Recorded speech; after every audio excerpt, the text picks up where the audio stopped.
In the histories of the world, in the Holy Bible, in the book of Genesis, Moses wrote, "The Lord saw how great the wickedness of the human race had become on the earth, and that every inclination of the thoughts of the human heart was only evil all the time. The Lord regretted that he had made human beings on the earth, and his heart was deeply troubled. So the Lord said, I will wipe from the face of the earth the human race I have created, and with them the animals, the birds, and the creatures that move along the ground. For I regret that I have made them. But Noah found favor in the eyes of the Lord." And it goes on to say, "So God said to Noah, I am going to put an end to all people, for the earth is filled with violence because of them.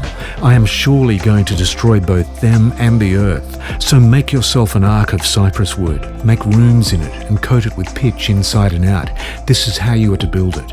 And Genesis chapter 6 continues with the dimensions and instructions to Noah. And then it says, "And Noah and his sons and his wife and his sons' wives entered the ark to escape the waters of the flood. Pairs of clean and unclean animals, of birds, and of all creatures that moved along the ground, male and female, came to Noah and entered the ark, as God had commanded Noah. And after the 7 days, the flood waters came on the earth. In the 600th year of Noah's life, on the 17th day of the 2nd month, on that day all the springs of the great deep burst forth, and the floodgates of the heavens were opened, and rain fell on the earth 40 days and 40 nights. On that very day, Noah and his sons Shem, Ham, and Japheth, together with his wife and the wives of his 3 sons, entered the ark. They had with them every wild animal according to its kind, all livestock according to their kinds, every creature that moves along the ground according to its kind, and every bird according to its kind, everything with wings.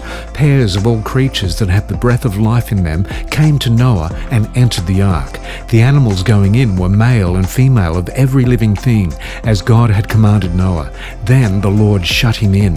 For 40 days the flood kept coming on the earth, and as the waters increased, they lifted the ark high above the earth. The waters rose and increased greatly on the earth, and the ark floated on the surface of the water. They rose greatly on the earth, and all the high mountains under the entire heavens were covered. The waters rose and covered the mountains to a depth of more than 15 cubits. Every living thing that moved on land perished, birds, livestock, wild animals, all the creatures that swarm over the earth, and all mankind. Everything on dry land that had the breath of life in its nostrils died. Every living thing on the face of the earth was wiped out. People and animals and the creatures that move along the ground and the birds were wiped from the earth.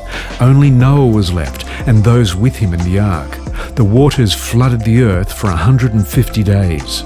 And then in Genesis, when it talks about the waters subsiding and they were all able to begin again, Moses wrote in the histories, "I now establish my covenant with you and with your descendants after you, and with every living creature that was with you, the birds, livestock, and all the wild animals, all those that came out of the ark with you.